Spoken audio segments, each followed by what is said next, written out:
Donald Trump and Vladimir Putin just met in Alaska, and the whole world is talking about it. It was their first face-to-face meeting in years, and everyone expected a breakthrough.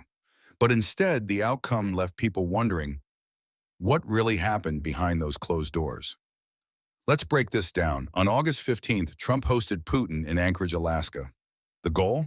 To explore possible ways to end the war in Ukraine. Now, this was a big deal.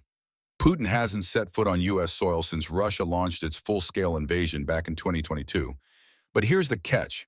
Ukraine's president, Volodymyr Zelenskyy, wasn't invited to this summit, and that raised eyebrows across Europe and in Kiev, because how can you talk about peace in Ukraine without Ukraine at the table?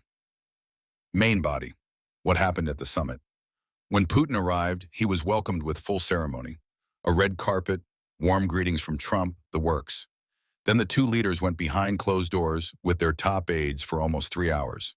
When they came out, both gave a short press conference, but didn't take any questions. Trump called the talks productive, but admitted, there's no deal until there is a deal. Putin, on the other hand, spoke about reaching an understanding, but he didn't share much detail. So what did they actually achieve? Not much. There was no ceasefire, no signed agreement, no concrete progress. Reports suggest Putin pushed for freezing the battle lines in Ukraine, which would effectively let Russia keep control of Donetsk and Luhansk. That's a demand Ukraine has flat out rejected.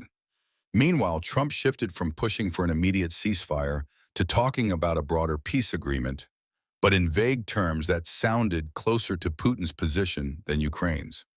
What the world is saying, in Russia, the meeting was hailed as a diplomatic victory. Just the image of Putin on U.S. soil, standing side by side with Trump, was celebrated as proof that Moscow isn't as isolated as the West hoped. But in the United States and Europe, the reviews were far more critical. Many analysts said the summit gave Putin exactly what he wanted, legitimacy, while the U.S. got nothing concrete in return. Some even called it more of a photo op than a real step toward peace. So where does this leave us? Trump is expected to meet with Zelenskyy in Washington soon, and European leaders are pushing hard to make sure Ukraine is included in any future talks. But for now, the Alaska summit ends with no deal, no ceasefire, and a lot of uncertainty. Was this the beginning of serious peace negotiations, or just another stage for political theater? I want to hear what you think. Drop your thoughts in the comments.